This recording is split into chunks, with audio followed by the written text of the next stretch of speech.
मोदघायिकम् अमलं प्रणमामि वर्धमानं तीर्थं धम्मस्य कर्तारम् जहते नः पदेसा तदपदेसा हवन्ति शेषाणम् अपदेशो परमाणु तेन पदेशो भवो भड़िदो। यह आचार्य कुंदकुंद देव विरचित प्रवचन सार ग्रंथ है। इसमें 6 द्रव्यों का कथन किया जा रहा है ज्ञेय तत्व अधिकार के माध्यम से, और उन 6 द्रव्यों के वर्णन करते हुए द्रव्यों के प्रदेशों की संख्या के बारे में ज्ञान दिया गया। ये पिछले प्रवचन में आपने सुना है। अब यहाँ पर यह बताया जा रहा है कि प्रदेश वाले जो द्रव्य हैं और अप्रदेश वाले जो द्रव्य हैं वो कौन हैं, क्या हैं। जहते नभ पदेसा, जिस प्रकार से वे नभ माने आकाश के प्रदेश, तदपदेसा हवंति शेषाणुम, शेष जो द्रव्य हैं उनके भी जो प्रदेश हैं वे प्रदेश शेष द्रव्यों के भी वैसे ही होते हैं जैसे आकाश के प्रदेश होते हैं। तात्पर्य यह है कि जिस प्रकार से आकाश के प्रदेश एक से लेकर के बढ़ते हुए अनंत प्रदेशों तक पहुंच जाते हैं, वैसे ही शेष द्रव्यों के भी प्रदेश होते हैं और वह अपनी अपनी संख्या के अनुसार एक प्रदेश से लेकर के संख्यात असंख्यात प्रदेशों तक भी पहुंच जाते हैं। पुद्गल द्रव्य के प्रदेश होते हैं तो वह अनंत प्रदेशों तक भी पहुंच जाते हैं। प्रदेश का मतलब जो पुराने लोग हैं उन्हें तो समझ में आएगा। अब जो नए लोग हैं तो वो एकदम से मुंह देखेंगे कि ये क्या चल रहा है, सुनने तो हम कुछ और बैठे थे और सुनाया क्या जा रहा है। तो थोड़ा सा जानने की कोशिश करेंगे कि प्रदेश का मतलब बताया था कि जो एक परमाणु के द्वारा घेरा हुआ क्षेत्र होता है, स्पेस होता है, उसको प्रदेश कहा जाता है। और उस प्रदेश के माध्यम से द्रव्यों की आकृति को मापा जाता है कि कौन द्रव्य कितने प्रदेश को घेरने वाला है, किस द्रव्य के प्रदेशों की संख्या क्या है। आकाश द्रव्य के प्रदेश एक प्रदेश से लेकर के अनंत तक पहुंच जाते हैं।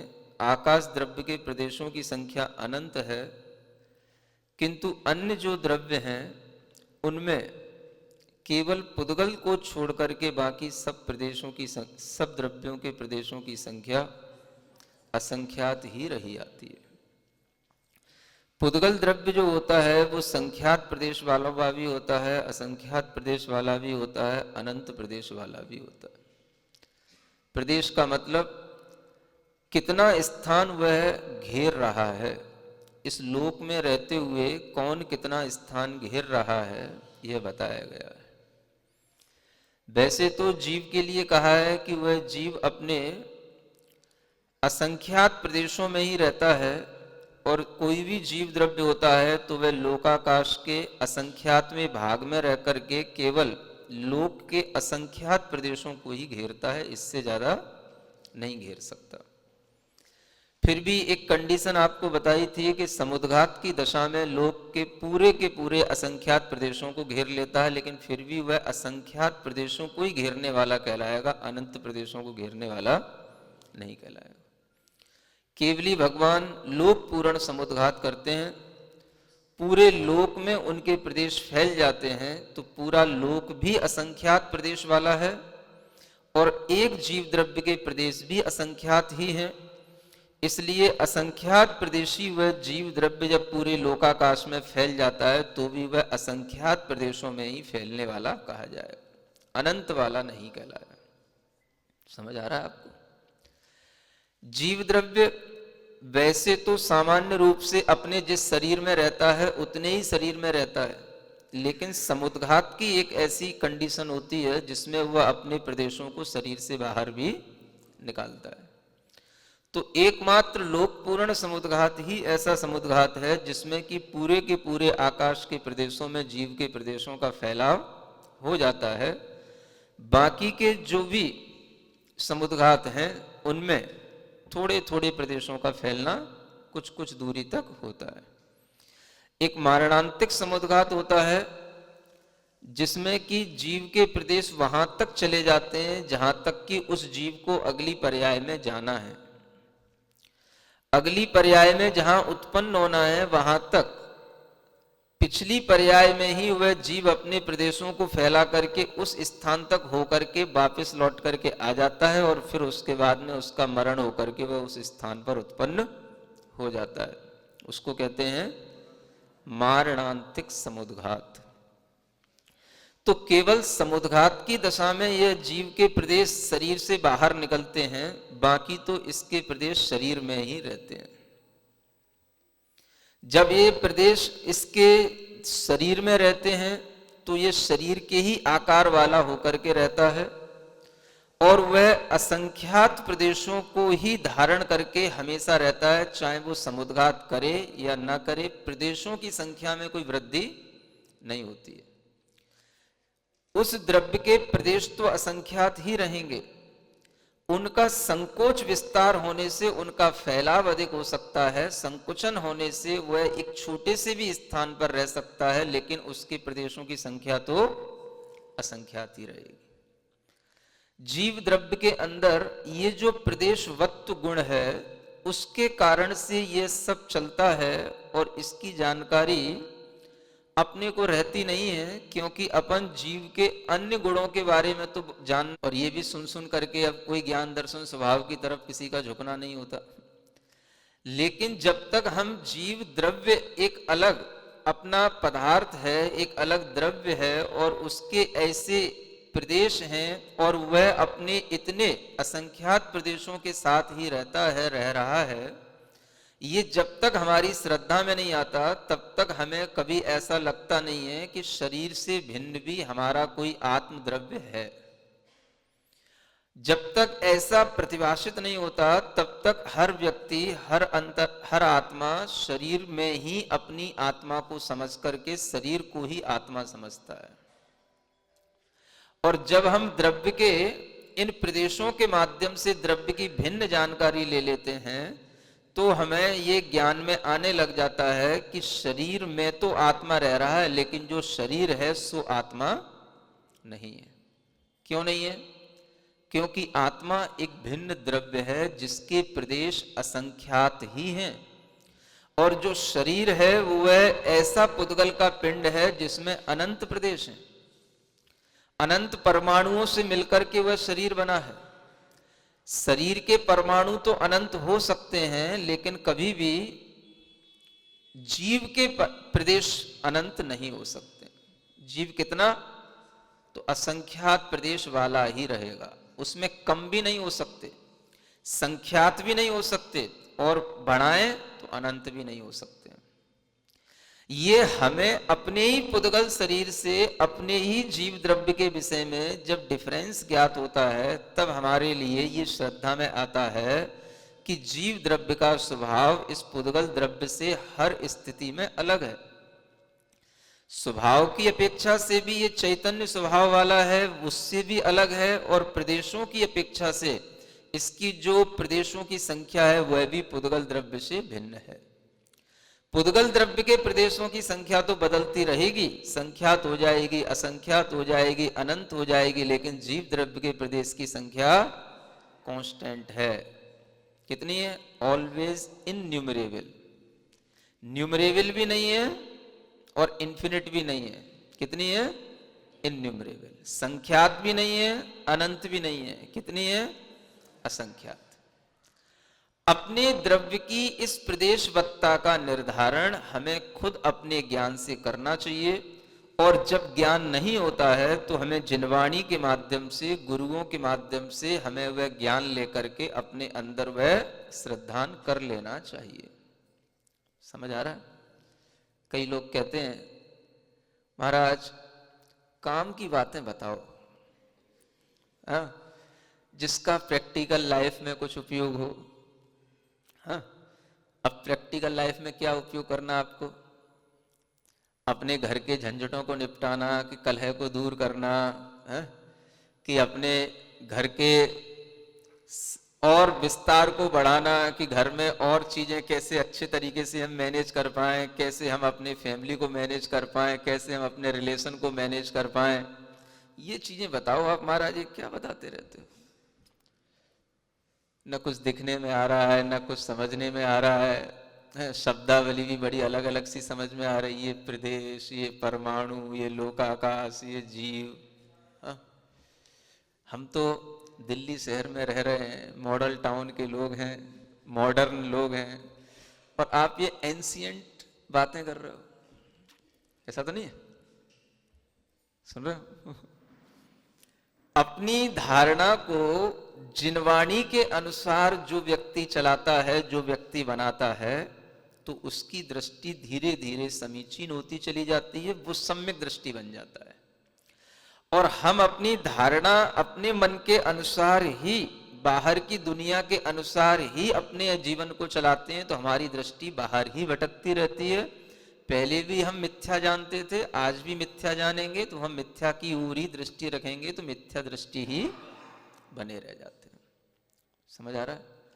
जिनवाणी के अनुसार अपने मन को ढाल करके उस जिनवाणी के ज्ञान को अपनी आत्मा में उड़ेलना, ये करना पड़ता है। ज्यादातर लोग क्या करते हैं, जो मन में आता है वैसी चीजों को ढूंढते हैं, और मन के अनुसार किताबें ढूंढेंगे, मन के अनुसार सब्जेक्ट चूज करेंगे, मन के अनुसार ही जो है जो प्रवचन होंगे उनको यूट्यूब से कैच करेंगे, क्लिक करेंगे, मन के अनुसार जो हमें चाहिए वो। ये क्या हो गया? ये हुई हमारी मनमानी। क्या हुई? मन की मान रहे हो ना, तो मन की मानोगे तो क्या कहलाएगा? मनमानी। और कहने को तो बैठ जाते हो महाराज हमें जिनवाणी सुनाओ, और जब महाराज जिनवाणी सुनाते हैं तब कहते हो कि महाराज हमें नहीं सुनना जिनवाणी। और जब जिनवाणी भक्ति होगी तो फिर लास्ट में फिर कहोगे हम ना करेंगे मनमानी, हृदय धरेंगे जिनवाणी। ये जैनों के खेल हैं। समझ आ रहा? ये जैनों के खेल हैं। मुनि महाराज को बिठा दो, जिनवाणी को भेंट कर दो, जो जिनवाणी भेंट की जाती है वो जिनवाणी कभी खुलती नहीं है, वो केवल भेंट करने के लिए ही रहती है, वो अचार में बंधी रहती है। महाराज आप तो वो सुनाओ जो हमारे जीवन में काम आने वाला हो, हमको समझ में आया।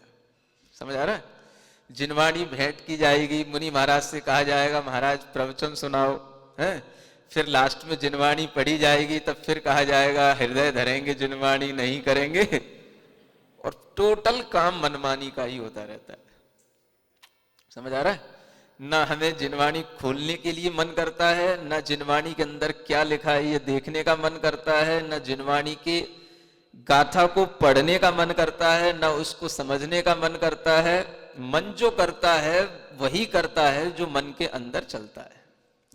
और अंततः फिर हम खड़े होकर के कहने लग जाते हैं कि हम कभी मनमानी नहीं करेंगे, जिनवाणी हृदय धरेंगे, और धोख दे करके जावाणी के ज्ञान से चले जाते हैं। होता क्या है? क्या किया हमने? जिनवाणी अपने अंदर धारण की कि हमने अपनी मनमानी की? अब आपका मन है और आप कहो कि हमारे मन के ही अनुसार सब कुछ होना चाहिए, तो जब आपके मन के ही अनुसार सब कुछ होता रहेगा तो मन के अनुसार क्या होगा?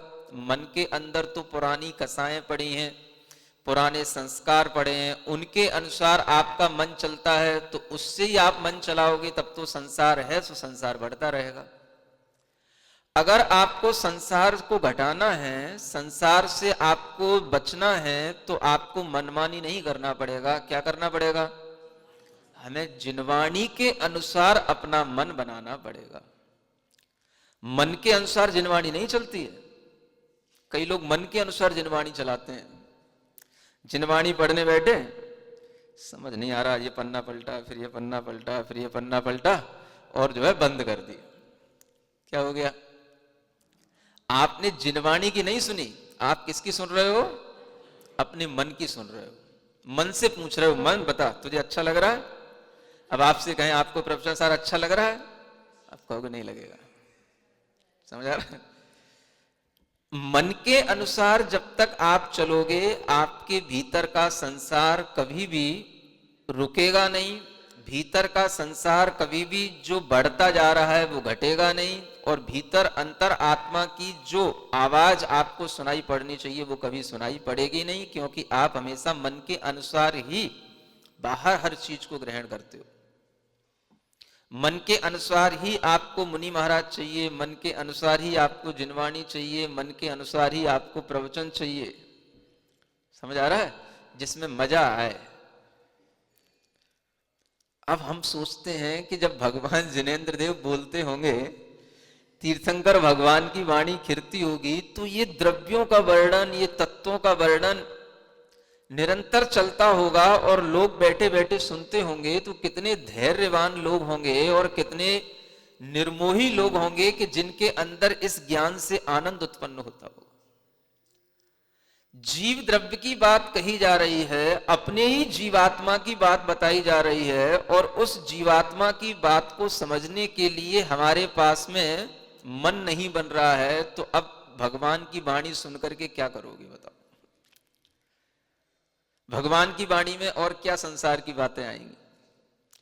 जो तत्व है, जो वास्तव में वस्तु स्थिति है, उसको समझना, उसको जानना, यही हमारे लिए जब प्रयोजन हो जाता है तो हमें भगवान की वाणी अच्छी लगने लग जाती है। फिर वह जब हमें जीव द्रव्य के बारे में बताया जाएगा तो उसके गुण चाहे सामान्य हो चाहे विशेष हो, गुण तो आखिर उस द्रव्य के ही हैं। गुण तो हमारे ही आत्म द्रव्य के हैं। तो हमारी आत्म द्रव्य के अंदर ये प्रदेशों की संख्या, ये प्रदेश इतने कि जिनको हम कभी गिन नहीं सकते हैं, उन्हें हमें तीर्थंकर भगवान ने बताया कि हर जीवात्मा असंख्यात प्रदेश वाला है।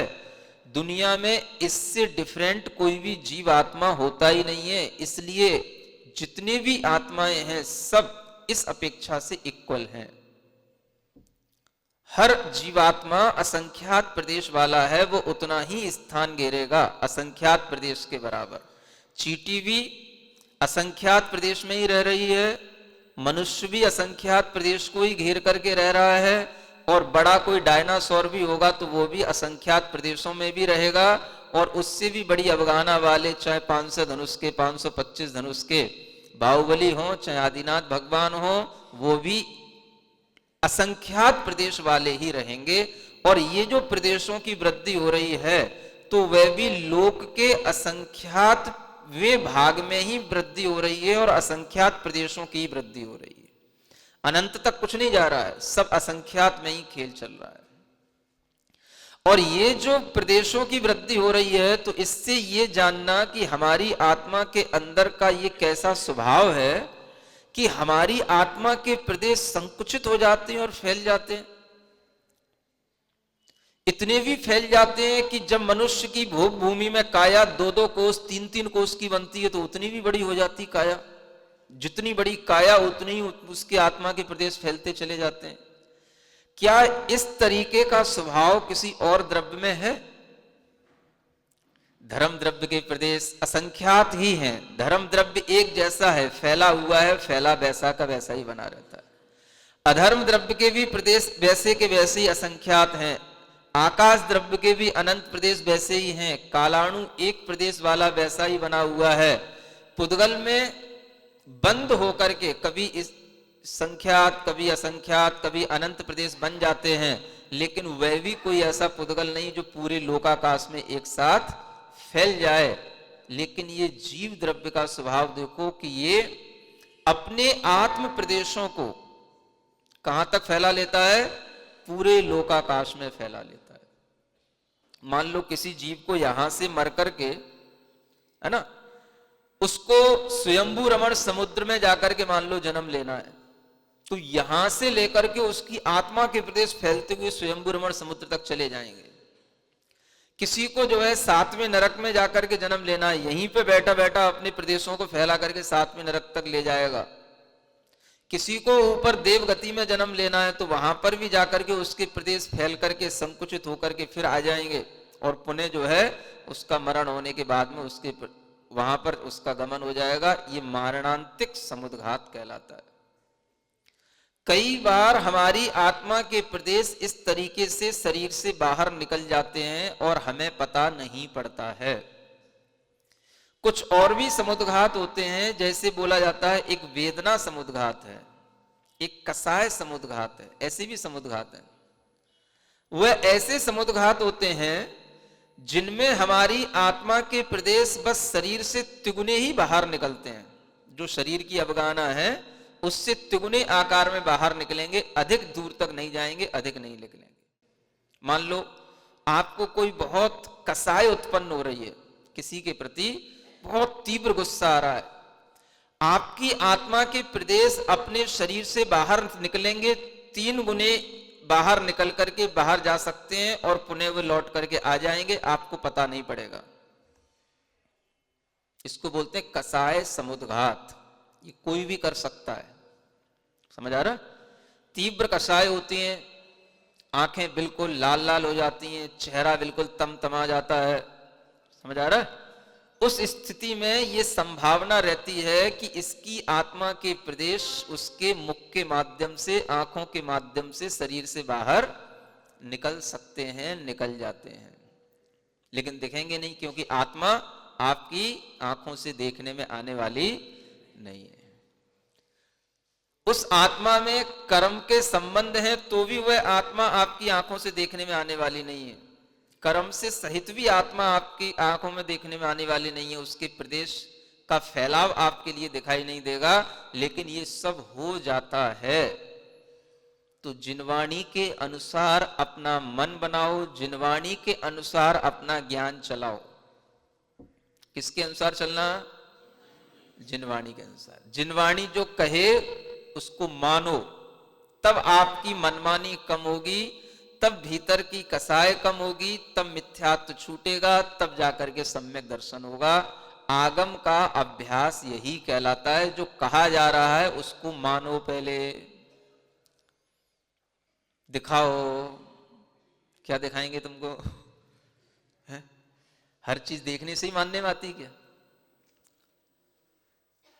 हर चीज कहीं ना कहीं हमें बिना देखे भी माननी पड़ती है कि नहीं माननी पड़ती?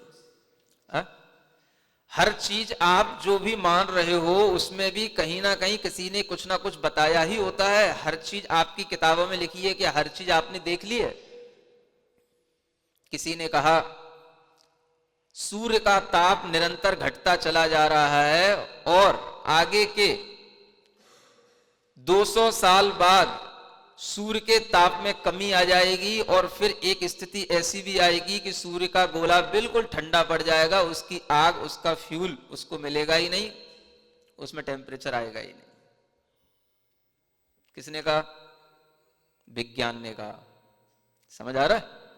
आपने सुना, आपने मान लिया। आपने विज्ञान से पूछा कि ये तुमने कैसे देख करके कहा, कौन से गणित लगा करके कहा, पहले हमें दिखाओ 200 साल बाद क्या होगा, फिर हम मानेंगे, तब स्वीकार करेंगे। कहा विज्ञान से? नहीं कहा, और मान लिया। विज्ञान कहता है, उसकी बात को आप बिना देखे भी मान लिए। कौन सा वैज्ञानिक 200 साल बाद की बात देख करके आया, कौन से ज्ञान से उसने देख लिया? दिमाग में फितूरी तो किसी के कुछ भी आ सकती है और कोई कुछ भी कह सकता है। अब उसके ऊपर वैज्ञानिक का उपाधि लगी है तो वो उसकी कोई भी बात जो है उसने कह दी, आपने मान ली। आखिर आपने मानी? फोरकास्टिंग बताती है बरसात होगी, समझ आ रहा है? और आपने जो है उस बात को कहीं टीवी चैनल से सुन लिया या किसी भी तरीके से अपने मोबाइल में देख लिया कि बरसात होगी। जरूरी है कि जब जब आपने देखा तब तब बरसात हुई हो? नहीं भी होती ना। फिर भी आपका उसके ऊपर विश्वास तो बना रहता है। मानसून विभाग ने कहा है बरसात होगी, और कितनी बार मानसून विभाग कह देता है बरसात होगी और बरसात होती नहीं है। नहीं भी कहता है तो भी हो जाती है। उस पर विश्वास इतनी जल्दी कैसे बन जाता है? और जो जिनवाणी कहती है उस पर विश्वास क्यों नहीं बनता है? ये एक अपने मन से सोचने की बात है। जबकि ये चीजें जो आपको बताई जा रही हैं, इनसे किसी को जो है कोई ऐसा नहीं है कि आपसे कोई उससे कोई स्वार्थ की पूर्ति हो रही हो आपको बता करके, कि आपसे जो है कोई पैसा लिया जा रहा हो, कि आपसे कोई अपने स्वार्थों की पूर्ति की जा रही हो। ये तो बिल्कुल ऐसा निष्पक्ष ज्ञान है, जैसा देखा जैसा जाना वैसा बताया जा रहा है। आपको मानना हो तो माने, न मानना हो तो न माने, वो कोई बात नहीं। लेकिन जब हमारे सामने ये प्रश्न आ जाता है कि इनको किसने देखा, जब नहीं देखा तो नहीं मानना, तो ये उदाहरण देकर के आपको बताना पड़ता है। क्या आप हर देखी हुई चीज को ही मानते हैं? क्या समझ आ रहा है? किसी भी बेटे से पूछो तेरे पिताजी कौन है, तेरी मां कौन है, समझ आ रहा है? उसने देखा होता है कि मैं इसी मां के गर्भ से आया हूं। हर बेटे को पता रहता है कि मेरी मां यही है। कहीं ना कहीं हम बिना देखी हुई चीज पर भी विश्वास करते हैं कि नहीं करते हैं? नहीं होता है। एक बेटा जो उस मां की कोख से जन्म नहीं लिया है, किसी दूसरे के गोद में, गोद का बेटा बोलते हैं, गोद लिया गया बेटा है, जन्म से ही ले लिया, किसी दूसरे से ले लिया। और जन्म से उसको लेने के बाद में उसके माता पिता उसका पालन पोषण करते रहे, बड़ा हो गया। और बड़ा होने के बाद में उसको कभी जाकर के उसके माता पिता ने बताया, तब उसे पता पड़ा कि मैं अपनी मां की कोख से पैदा नहीं हुआ, मैं गोद लिया गया, किसी दूसरे रिश्तेदार का था, यहां आया। क्या समझ में आ रहा है? तब तक तो वह क्या मानता रहा, क्या कहता रहा कि मैं इसी मां की कोख से जन्म लिया, मेरी मां यही है, मेरे पिता यही है। समझ आ रहा है? अब क्या बोलोगे? और यही स्थिति हर किसी के साथ बनती हो तो क्या पता। हम नहीं देखी हुई चीज पर विश्वास नहीं करते हैं, ऐसा कह नहीं सकते हैं। कहो तो विश्वास करते कि नहीं करते हैं? करते हैं कि नहीं करते हैं? हर नहीं देखी हुई चीज पर भी हमारा विश्वास बनता है। तो इसी तरीके से आचार्य कहते हैं कि आपको ये चीजें तो ऐसी हैं कि आंखों से देखने में ही नहीं आएंगी, क्योंकि पहले आचार्य कुंदकुंद देव कह चुके हैं, मुत्ता इंद्रिय गेज्झा, जो मूर्तिक द्रव्य हैं वही इंद्रियों से ग्राह्य होते हैं, जो अमूर्तिक है वह इंद्रियों के द्वारा ग्राह्य होगा ही नहीं। तो आत्मा तो आपको कभी दिखेगी नहीं, और जब तक दिखेगी नहीं तब तक आपको विश्वास होगा नहीं, तो तब तक आप मिथ्या दृष्टि बने ही रहोगे अनंत काल तक। आत्मा का श्रद्धांत तो बिना देखे जाने हमें खुद करना ही पड़ेगा, और जिनवाणी की आंखों से देख करके करना पड़ेगा। इसी को कहते हैं आगम चक्षु साहू। इसी प्रवचन सार में आगे आने वाला है, आगम चक्षु साहू। साधु कौन होता है? जिसकी आंख, जिसकी चक्षु आगम की आंख लग जाती है, जिसके ऊपर वो हर चीज को आगम की आंख से देखता है, आगम के माध्यम से ही जानता है, और आगम के माध्यम से ही बोलता है, आगम के माध्यम से बताता है। उसकी आंखें ये दोनों ये कम काम करती हैं, भीतर तीसरा नेत्र उसका खुल जाता है, भले ही वह शंकर नहीं बनता, लेकिन वह आगम चक्षु साहू, तीसरी आगम की आंख रखने वाला हो जाता है। इसीलिए वह सामान्य लोगों से ऊपर उठ करके पंच परमेष्ठी की श्रेणी में आ जाता है, क्योंकि वह तीसरी आंख वाला हो गया। समझ आ रहा है? जब तक तीसरी आंख नहीं खुलेगी तब तक किसी के अंदर यह पंच परमेष्ठी को समझने की भी ताकत नहीं आएगी, और पंच परमेष्ठी कैसे बनते हैं ये भी उसको समझ नहीं आएगा। ये तीसरी आंख कहां से खुलेगी? ये आगम से खुलेगी। समझ आ रहा है? नींद तो नहीं आ रही? आकाश के प्रदेश भी अमूर्त हैं, क्योंकि आकाश भी अमूर्त द्रव्य है और आत्मा भी अमूर्त द्रव्य है। लेकिन उस आत्मा में कर्म बंद होने के बावजूद भी वह आत्मा मूर्तिक तो हो गई कथनचित, लेकिन फिर भी वह हमें अपनी आंखों से तब भी दिखाई नहीं देगी, क्योंकि कर्म परमाणु भी सूक्ष्म है। ये पहले बता के आ चुके हैं पुद्गल के 6 भेदों में, ये जो कर्म है वो भी सूक्ष्म है, आत्मा भी सूक्ष्म है। दोनों में से कोई भी इंद्रिय का विषय नहीं बन सकता है। इसलिए इंद्रियों के माध्यम से ना आपको कर्म दिखेंगे, ना आत्मा दिखेगी, ना कर्म के साथ आत्मा का बंधन है ये दिखेगा। तो आपको आत्मा के प्रदेश कहां से दिखाई देंगे? और जब तक दिखेगा नहीं तब तक आप कहोगे कि महाराज हमें विश्वास करना नहीं। मत करो, अनादिकाल से नास्तिक बने आए हो, आगे भी बने रहोगे। नास्तिक का मतलब और क्या होता है? नास्तिक का मतलब क्या समझते हो? कई लोग कहते हैं भगवान के ऊपर विश्वास करने का नाम आस्तिक है। हम इसको भी आस्तिक बना नहीं मानते हैं। भगवान के ऊपर विश्वास करने से आस्तिक नहीं बनते हैं। आस्तिक का मतलब है जिस चीज का जैसा अस्तित्व है उसके उस अस्तित्व को स्वीकार करने का नाम आस्तिक्य है। समझ आ रहा है? ये तो इतिहास में चलता चला आया। अगर आप कभी इतिहास पढ़ोगे तो आपको लिखा मिलेगा जो वेदों को नहीं मानता वो नास्तिक है। समझ आ रहा है? कोई कहता है जो ईश्वर को नहीं मानता वो नास्तिक है। ये नास्तिक की परिभाषाएं है ही नहीं, आस्तिक की ये परिभाषाएं है ही नहीं। जैन दर्शन में बड़ा अच्छा तीर्थंकरों ने, आचार्यों ने कहा कि आस्तिक का मतलब भगवान से किसी भी शास्त्र से नहीं है। आस्तिक का मतलब है अस्ति स्वभाव। अस्ति माने जो चीज जिस तरीके से एग्जिस्ट कर रही है, जिसका एग्जिस्टेंस जिस फॉर्म में है, उसको वैसे ही मानना, उसको वैसे ही स्वीकार करना, इसका नाम आस्तिक है। आप भगवान को मानते रहो तब भी आप आस्तिक नहीं हो। जीव द्रव्य कैसा है, पुद्गल द्रव्य कैसा है, यहां पर कितने द्रव्य फैले हुए हैं, जिस द्रव्य का जो स्वभाव है वह अस्थि रूप में है, उनका वह अस्थि स्वरूप स्वीकार नहीं करने का नाम ही नास्तिकपना है। सुन रहे हो? आप सब नास्तिक भी हो सकते हो और हो। आस्तिक बनने की कोशिश करो अब, है ना? तभी आपके अंदर कुछ पिंच होगा ना, तभी आप थोड़ा सा जागोगे। हाँ, भगवान के मंदिर में भी आना नास्तिकपना हो सकता है। भगवान की पूजा करके भी आप जिंदगी भर नास्तिक बने रह सकते हो, क्योंकि इससे कुछ होने जाने वाला नहीं है। क्यों नहीं होने जाने वाला? जो जिस धर्म में जी रहा है वो उस धर्म के मंदिर में जाता है, उस धर्म के भगवान को मानता है, उसका बस इतना ही मानना है कि भगवान है। इसके अलावा उसके लिए और कोई प्रयोजन ही नहीं कि भगवान कैसे बना, क्या है, भगवान का स्वरूप क्या, भगवान का क्या अस्तित्व है, इससे उसको कोई प्रयोजन नहीं। बस भगवान है।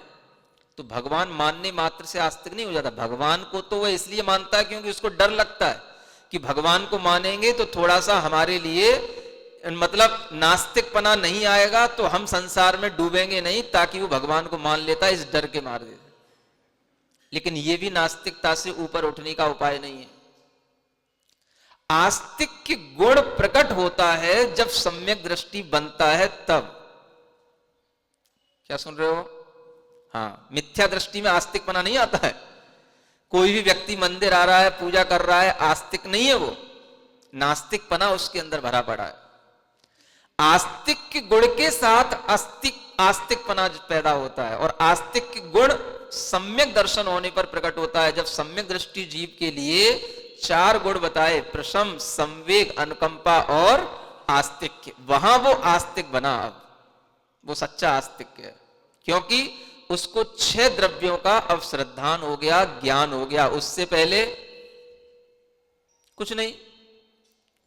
जैन है तो मंदिर आना जरूरी है, भगवान के ऊपर पानी डालना जरूरी है, बस इसलिए करता रहता है। और जिंदगी भर एक करते करते और समझता है कि हम जो है भगवान के पुजारी हैं, हम भगवान को मानने वाले हैं, हम आस्तिक हैं, हमारी भगवान में आस्था है। कुछ नहीं है। भगवान के ऊपर आस्था रखने वाला व्यक्ति कितना भी नीरस विषय चल रहा हो, जो कितना भी अदृश्य चीजों के बारे में बताया जा रहा हो, वह भगवान की वाणी को ऐसे सुनेगा, ऐसे मुंह उठा करके ऊपर देखेगा, ऐसे कान लगा करके सुनेगा, जैसे चातक पक्षी इंतजार करता है एक एक बूंद अपने ऊपर मेघ से गिरे और मेरे मुंह में आकर के गिरे। ये आस्तिक गुण की परिभाषा होती है। इतना उसके अंदर लगाव आ जाता है भगवान की वाणी के प्रति कि वह जिनवाणी का एक शब्द भी व्यर्थ नहीं मानता है, एक शब्द का भी अनादर नहीं करता है। यह सम्यक दृष्टि की परिणति होने पर आएगा। समझ आ रहा है? अगर नहीं है तो सोचना कैसे हमारे अंदर यह सम्यक दर्शन आए, कैसे हमें एक एक गाथा को, एक एक शब्द को पढ़ने में आनंद आए, कैसे हमारे अंदर की परिणति ऐसी ही समीचीन बन जाए कि हमें एक एक विषय जो बिल्कुल भी हमारे लिए ऐसा लगता है कि कहीं दूर दूर से हमारा इससे कोई नाता नहीं है, लेकिन फिर भी ऐसा लगता है कि नहीं, इसी से हमारा सब कुछ होना है। क्या समझ आ रहा है? अब जीव के अस्तित्व को जान लेना, जीव के प्रदेशों को स्वीकार कर लेना और जीव के स्वभाव को जान लेना, इससे हमारे लिए क्या मिलेगा? अब आप खुद सोच लो, आपको क्या मिलेगा? क्या चाहिए आपको, बताओ? पैसा चाहिए, घर परिवार चाहिए, क्या चाहिए? वो तो नहीं भी चाहोगे तो भी मिल रहा है और मिलता रहेगा, और मिलने के बावजूद भी आपको उससे संतुष्टि मिल जाए कोई जरूरी नहीं है। लेकिन जो व्यक्ति जीव के इस स्वभाव को जानने लग जाता है, ऐसे अस्तित्व पने के साथ में अपने आस्तिक के भाव को स्वीकार कर लेता है, तो उसके अंदर अपने कसाएं, अपनी वेदनाएं, इन सब पर धीरे धीरे नियंत्रण होने लग जाता है। क्योंकि उसे मालूम है कि कसाय समुद्घात करेंगे तो क्या होगा? आत्मा के प्रदेश शरीर से बाहर निकलेंगे, कर्म का बंध अधिक होगा। समझ आ रहा है? तो वो क्या करेगा? कसाय का उदय होते हुए भी कसाय भाव में कसायिक नहीं होगा, कसाई नहीं बनेगा, कंट्रोल करेगा, क्योंकि यह हमारे जीव अस्थि काय का स्वभाव नहीं है, ये हमारे जीव द्रव्य का परिणमन नहीं है, ये कर्म के उदय से उत्पन्न होने वाला भाव है। तो उस समय पर उसके लिए ये जो ज्ञान आता है और इस ज्ञान से जो उसका आत्म नियंत्रण होता है, यही नियंत्रण उसके लिए भीतर से उसके संसार को तोड़ने वाला बन जाता है। इसलिए आचार्य कहते हैं, 6 द्रव्यों पर श्रद्धान किए बिना कभी भी सम्यक्त्व का लाभ नहीं होता है। और उन्हीं 6 द्रव्यों का श्रद्धान करने के लिए ये गाथाओं में बड़ा बड़ा ज्ञान हमें आचार्य महाराज दे रहे हैं कि देखो, ये जितने भी द्रव्य हैं, ये सभी द्रव्य एक तरह से कैसे हैं? अमूर्तिक हैं, केवल पुद्गल द्रव्य को छोड़ करके, और सभी के अपने अपने प्रदेश हैं। अपदेशो परमाणु तेण पदेश भवो भणिदो। परमाणु को पुद्गल होते हुए भी अप्रदेशी कहा जाता है। क्यों कहा जाता है? क्योंकि परमाणु मात्र एक प्रदेश वाला ही होता है, और उस परमाणु के अंदर प्रदेशों को नापने के लिए उसके अंदर एक क्षमता है कि अन्य जो द्रव्य हैं उनके भी प्रदेश किससे नापे जाएंगे? तो इसी परमाणु से नापे जाएंगे। समझ आ रहा है? आप अपने घर नापते हो मीटर से, फीट से, गज से, जो द्रव्य हैं उनको नापने के लिए गज क्या बनेगा? तो ये प्रदेश, कितने प्रदेश वाला कौन सा द्रव्य है। आप पूछते हो ना, आपका घर कितने मीटर में है, कितने गज में है आपका प्लॉट? 25 मीटर का कि 250 गज का कि 2500 गज का? समझ आ रहा है? आपका ये विस्तार आपकी आत्मा का विस्तार नहीं है, ये आपकी इच्छाओं का विस्तार है। क्या समझ आ रहा है? हर आत्मा रियली देखा जाए तो वो तो केवल असंख्यात प्रदेशों में ही रह रहा है, चाहे वो 250 गज का प्लॉट में रह ले, चाहे वो 2500 गज के प्लॉट में रह ले। लेकिन आत्मा को तो कहां रहना है, जितनी काया लेकर के आया है बस उसको उसी असंख्यात प्रदेशों में रहना है। ये हमारी इच्छाओं का विस्तार है जो निरंतर होता रहता है, और इसी से हम ये अनुमान लगा लेते हैं कि ये आत्मा पुण्यवान है, ये आत्मा पाप वाला है। जो जितने बड़े प्लॉट में रह रहा है वो उतना बड़ा आत्मा है, वो उतना पुण्यवान है, समझ आ रहा है। और जो जितने छोटे से कमरे में फ्लैट में रह रहा है वो उतना पाप वाला है, उतना छोटा आत्मा है, वो आत्मा भी छोटा हो जाता है। समझ आ रहा है, हमारी दृष्टि में वो आत्मा भी छोटा हो जाता है और वो आत्मा भी बड़ा हो जाता है। तो अपनी दृष्टि में ये भी ध्यान रखना कि आत्मा कभी भी किसी भी घर में रहने से छोटा बड़ा नहीं हो जाता। आत्मा जिस शरीर को लिए हुए है वह उस शरीर वाला उतने ही प्रदेशों के विस्तार के साथ में रहता है। छोटा बड़ा ये हमारी दृष्टि में हमारे अपने मोह के कारण से आता है, और उस मोह पने के कारण से जो हमारे अंदर आ रहा है वह हमारे आत्मा के स्वभाव के जानने से नहीं आ रहा है, कसायों के स्वभाव के कारण से आ रहा है। ये अंतर होता है। तो हम ये समझने की कोशिश करें कि पुद्गल के जो प्रदेश हैं वो अगर एक प्रदेश वाली कोई भी पुद्गल की स्थिति बनती है तो वह केवल परमाणु में बनती है, और उसी परमाणु से सभी प्रदेशों, सभी द्रव्यों के प्रदेशों को नापा जाता है। अगर हम अपनी आत्मा के असंख्यात प्रदेश भी नापेंगे तो उस पुद्गल परमाणु के माध्यम से ही जानेंगे, उसी के माध्यम से नापेंगे। तो पुद्गल परमाणु के माध्यम से हर द्रव्य का क्षेत्र नापा जाता है, और उसके आगे जो कालाणु आता है, माने काल द्रव्य का जो अणु है कालाणु, इसके माध्यम से ये समय जो चल रहा है इस समय को नापा जाता है। ये जैन दर्शन कहता है। तो आपने पुद्गल के परमाणु के बारे में पढ़ा।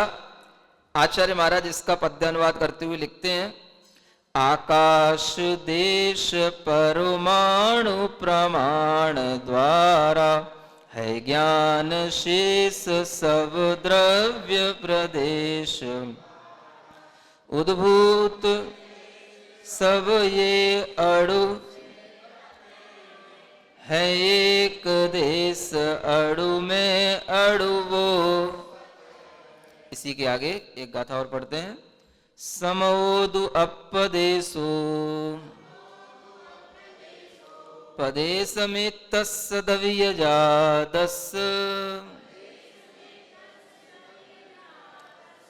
वदिवद दोषो वट्टदी पदेश मागास दवीयस। पढ़ें एक बार, समोदु अपदेशो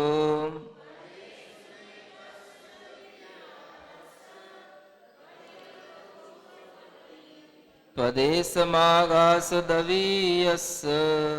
देखो अब यहां क्या कहते हैं कि जैसे पुद्गल का परमाणु अप्रदेशी है, माने एक प्रदेश वाले को भी अप्रदेशी कहा जाता है, क्योंकि अप्रदेशी हो जाएगा तब तो फिर वो यहां पर रह ही नहीं पाएगा।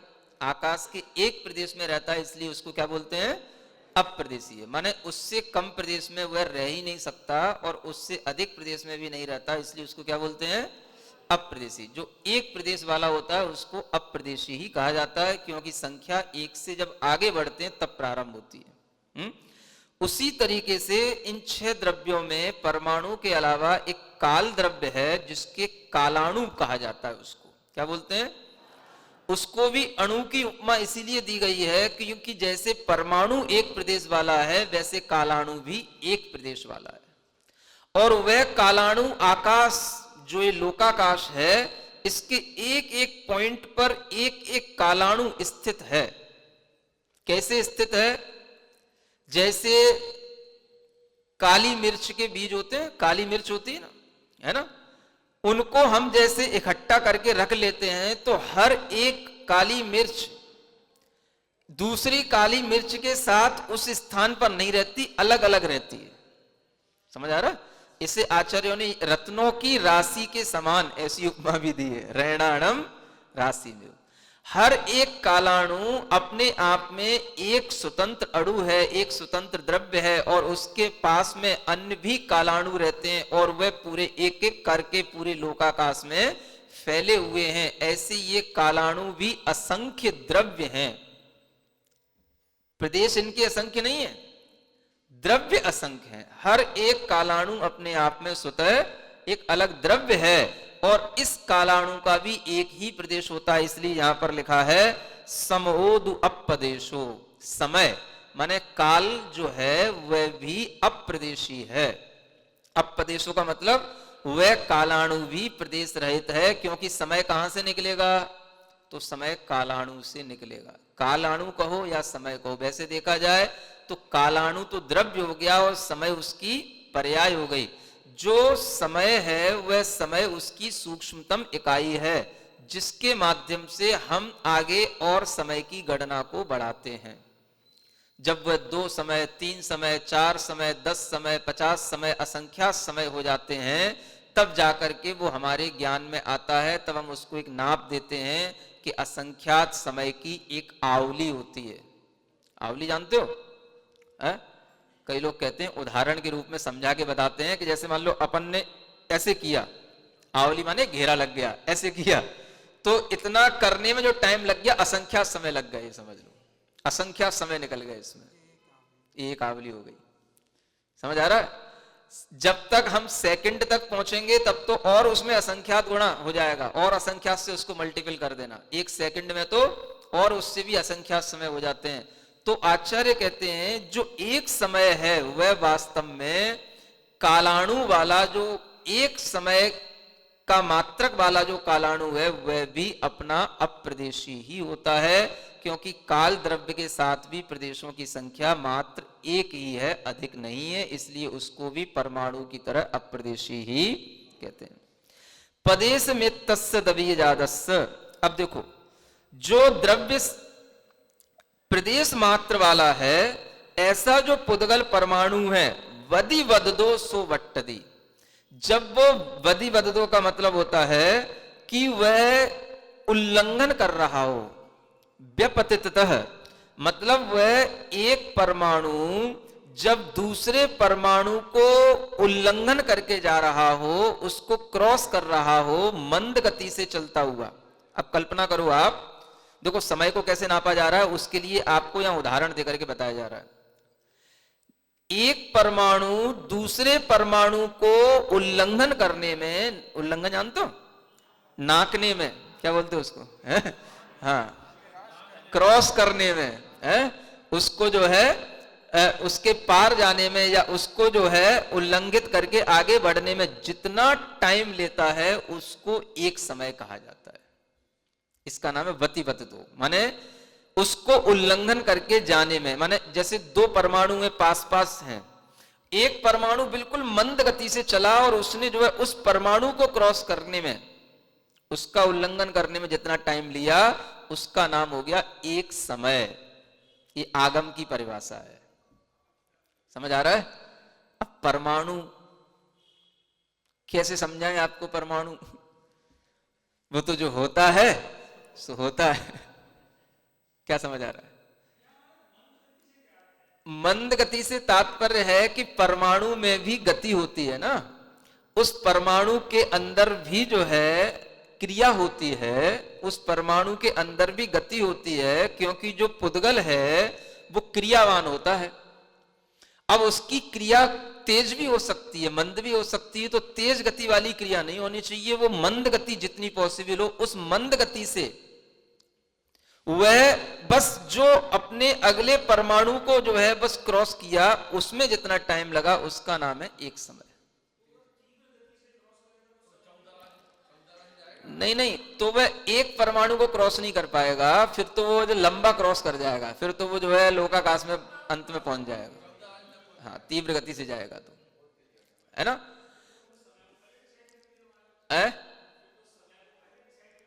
तो समय डिसाइड तो है, लेकिन उसको समझने के लिए बताया जा रहा है कि हम उसको कैसे समझें। तो समय अपने आप में डिसाइड नहीं होगा, तब तो फिर हम कहेंगे इसका कोई स्वरूप ही क्या है फिर इसका। तो डिसाइड तो है, कुछ ना कुछ तो है, हर चीज डिसाइड है, प्रदेश भी डिसाइड है तो समय भी डिसाइड होगा। एक परमाणु जो है सो है। अब वो एक परमाणु के बराबर जो भी आकाश का स्थान घेरने में आ रहा है वो प्रदेश है, वो भी तो डिसाइड है। तो जब परमाणु डिसाइड है, प्रदेश डिसाइड है, तो उसका जो कालाणु है उससे चलने वाला समय है वो भी डिसाइड है। डिसाइड तो हर चीज है। संख्यात भी संख्या डिसाइड है और असंख्यात भी संख्या डिसाइड है और अनंत भी संख्या डिसाइड है। डिसाइड तो डिसाइड इज एवरीथिंग, हर चीज डिसाइड है। क्योंकि असंख्यात अगर डिसाइड नहीं होगा तो असंख्यात के आगे हम कैसे बढ़ेंगे कि ये असंख्यात कंप्लीट हो गया। हमने कहा असंख्यात द्वीप समुद्र हैं, तो असंख्यात होते हुए भी द्वीप समुद्र कहीं ना कहीं लास्ट तो जा रहा है ना। जब तो हमने उसका नाम बताया कि एक राजू में लास्ट आ गया द्वीप समुद्र और उसका नाम है स्वयंभूरमण द्वीप समुद्र, तो वह भी आखिर डिसाइड तो हो ही गया। अनंत भी डिसाइड होता है। हमने कहा जीव अनंत हैं, हम इधर कहेंगे जिसका कोई अंत नहीं हो उसका नाम अनंत है। आप नहीं जान सकते हो, आपकी नॉलेज में वो डिसाइड नहीं हो सकता है, लेकिन किसी ना किसी की नॉलेज में तो वो डिसाइडेड है, नहीं तो कहेंगे कैसे ये अनंत है। तो अनंत का भी हमें एक ज्ञान तो है, लेकिन इसका मतलब ये नहीं समझ लेना कि उसकी लिमिट है। डिसाइड होना अलग बात है और लिमिटनेस होना अलग बात है, लिमिटेड होना अलग बात है। लिमिट नहीं है, इन्फिनिट है, उसका एंड हमें नोन नहीं है, लेकिन फिर भी वो डिसाइड है। यही चीज है। दिमाग लगाओ, जो जाम हो गया है वो अपने आप चलने लग जाएगा। क्या समझ आ रहा है? पास्ट टाइम है, पास्ट टाइम जितना भी गुजरा है वो सारा का सारा पास्ट टाइम कितना है, अनंत काल गुजर गया हम कह देते हैं। समझ आ रहा है? लेकिन अनंत गुजरा ये डिसाइड तो है। अगर हम हमने यूं कह दिया कि उसकी लिमिट है तो हम उसको उसके एंड पॉइंट पे पहुंच जाएंगे। एंड पॉइंट पे पहुंचे तो फिर वो अनादि नहीं कहलाएगा। समझ आ रहा है? और अनादि कहला दिया तो फिर वो अनंत नहीं हो सकता है, उसका बिगिनिंग पॉइंट नहीं हो सकता है। और अगर बिगिनिंग पॉइंट नहीं है तो इसी का मतलब है वो अनादि है।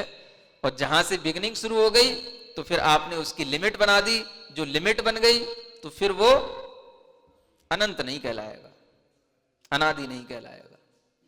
तो ये बड़े अच्छे सिद्धांत हैं, इनको समझने की कोशिश करें।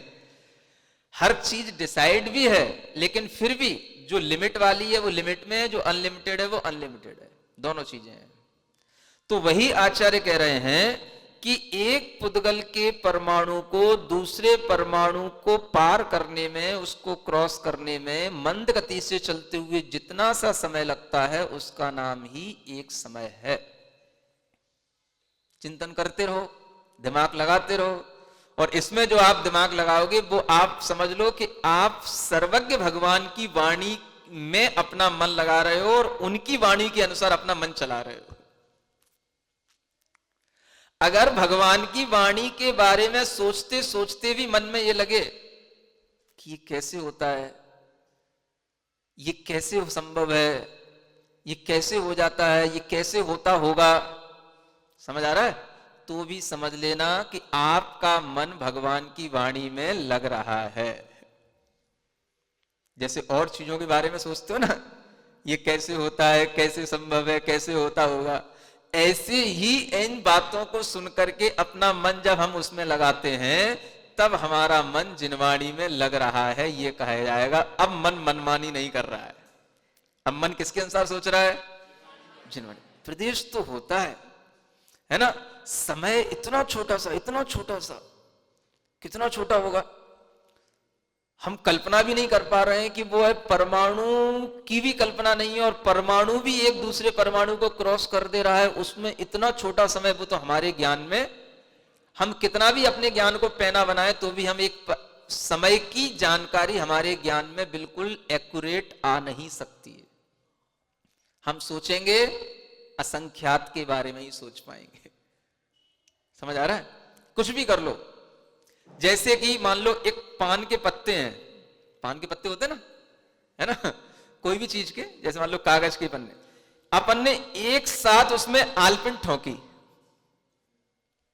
समझ आ रहा है ना? देखो अब सुनो, ये तो परमाणु की बात हो गई। हमने इन 50 पन्नों में एक साथ जो है यहां पर हमने आलपिन लेकर के या कीली लेकर के उसको ठोका। समझ आ रहा है? एक एक पन्ने को क्रॉस करके वो कील गई है, ये तो बात निश्चित है। नहीं समझ आ रहा है? आपको लगता है कि वो एक बार में चली गई है, एक समय में नहीं गई। हाँ, वो भी जो कील हर एक पन्ने को क्रॉस करके गई है, वो भी उसमें टाइम लगा है। वो टाइम भी एक समय नहीं है, वो भी असंख्या समय का टाइम लग गया, ये समझना आप। वो हम एक समय के लिए बताना चाह रहे हैं आपको, लेकिन वो भी असंख्या समय। अब आप समझ लो, मतलब हमारी बुद्धि में अभी इतना पैनापन नहीं आ सकता, ना आया है कि हम समझ सकें कि एक समय क्या होता है और हम समझा सकें एक समय क्या होता है? समझा रहे? असंख्यात को समझ करके समझना है कि ये भी एक समय नहीं है। कुछ चीजें समझने के लिए पॉजिटिव भी समझा जाता है, कुछ निगेटिव भी समझा जाता है। समझ आ रहा है ना?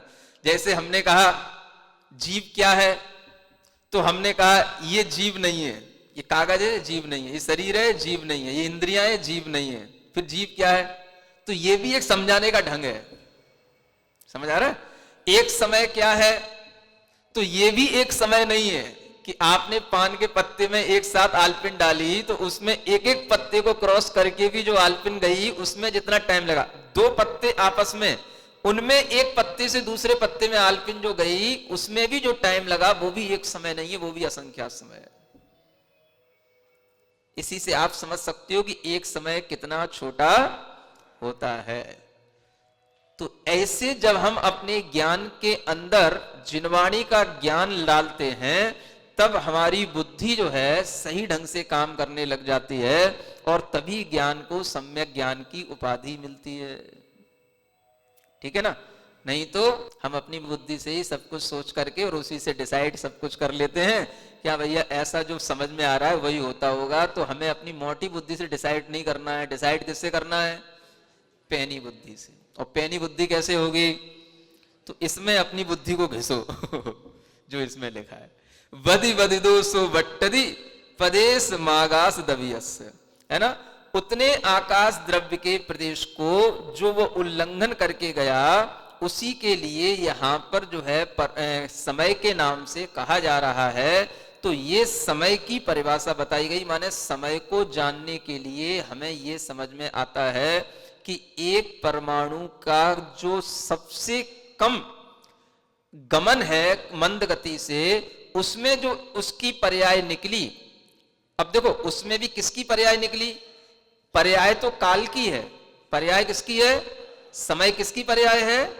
परमाणु की पर्याय समय नहीं है। समय किसकी पर्याय है? काल की।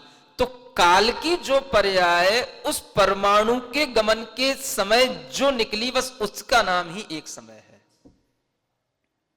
परमाणु की गति से काल की पर्याय को नापा जा रहा है, यूं समझ सकते हो आप, है ना? क्योंकि दोनों परमाणु आपस में सटे हैं, बिल्कुल एक एक पॉइंट आपस में मिला हुआ है। समझ आ रहा है? आकाश के दो पॉइंटों के बीच में कोई इतनी जगह नहीं कि तीसरा पॉइंट आ जाए, ये भी ध्यान रखना। क्या सुन रहे हो? दो मिर्चों के बीच में या दो रत्नों की राशि के बीच में तो फिर भी हो सकता है हवा पास हो जाए। उदाहरण भी मोटे मोटे होते हैं, मोटी बुद्धि वालों के लिए उदाहरण दिए जाते हैं। समझ आ रहा है? अगर ये कहा गया है कि रत्नों की राशि के समान कालाणु फैलाए गए हैं या फैले हैं, तो उस उदाहरण को भी मोटी बुद्धि वालों के लिए बताया गया, जो रत्नों की राशि से मोटे मोटे रत्न है। या हम काली मिर्च का या कोई भी तरबूजे के बीज का उदाहरण कुछ भी दें, तो वह भी एक अपनी मोटी बुद्धि के लिए, लेकिन उसमें भी आप देखोगे कि उसमें भी इतनी संद रहती है कि उसमें सुई चली जाए, हवा तो जाए। लेकिन ये जो स्पेस पॉइंट्स हैं, आकाश के जो ये प्रदेश हैं, इनमें जो अपना संबंध है, इनमें इतनी जगह नहीं है कि वहां पर कोई दूसरा प्रदेश आ पाए, नहीं तो फिर वो प्रदेश ही कैसे कहलाएगा। तो एक प्रदेश वाला जो स्थान है, उसके बगल में दूसरा प्रदेश वाला जो स्थान है, उनमें बिल्कुल भी आपस में डिफरेंस नहीं है और इतने सटे हुए हैं, लेकिन फिर भी एक एक पॉइंट अलग अलग है। और ऐसे उन प्रदेशों पे हमने परमाणु को बिठा दिया है, और वो परमाणु जो है उस एक प्रदेश को क्रॉस करने में जो टाइम ले रहा है उसका नाम एक समय है। तो आप समझ सकते हो कि वह एक समय कितना सूक्ष्म है। इसी को सूक्ष्म वर्णन कहा जाता है। समझ आ रहा है? स्थूल हमारा ज्ञान काम करता है, लेकिन जब सूक्ष्म पर वह श्रद्धान करने लग जाता है तब उसे कुछ अलौकिक यात्रा की ओर जाने का सौभाग्य मिलता है। जो भगवान के ज्ञान में दिख रहा है वो आपके भी ज्ञान में दिख सकता है, अगर आप विश्वास करके देखो तो। क्या समझ आ रहा है? परमाणु हैं, फैले हुए हैं, घूम रहे हैं, और इस तरीके से समय का भी जो परमाणु है, उस समय की जो एक पर्याय, पहली पर्याय निकल रही है जिसको हम समय कहते हैं कालाणु की, उसको उतना ही समय लगता है जितना कि एक परमाणु को दूसरे परमाणु का उल्लंघन करने में लगता है। इसलिए यहां पर प्रदेश और समय दोनों की परिभाषा को साथ में लेकर के चले हैं और बताया गया है। इसी से आप समझ सकते हो कि 6 द्रव्यों में कालाणु का क्या रोल है। अत्यंत मंद गति से परमाणु जाता, ज्यों मूर्त पूर्व देश तजता परदेश, कालाणु का समय हेतुक अप्रदेशी आकाश का। बस इतना ही ठीक है। 2 मिनट बैठना सीधा। ओम अरहं नमः।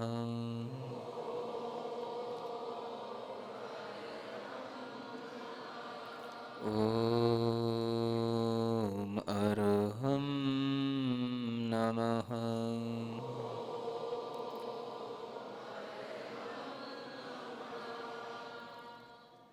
अपनी चैतन्य आत्मा को पूरे शरीर में फैला हुआ महसूस करें।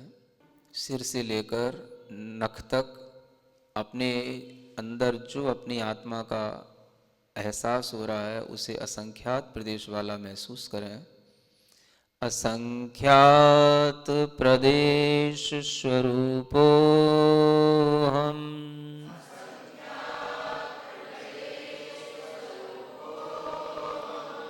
असंख्यात प्रदेश स्वरूपो हम।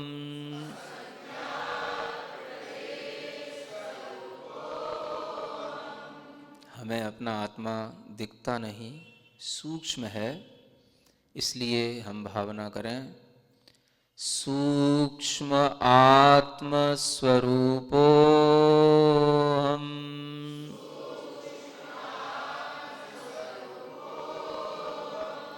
सूक्ष्म आत्म स्वरूपो हम।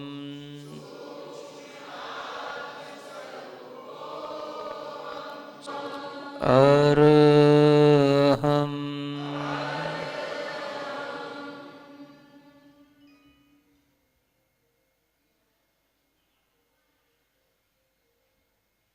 अपनी हथेलियों को आंखों पर रखें।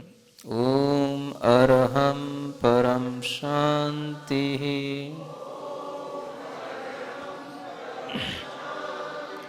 परम शांति। परम शांति।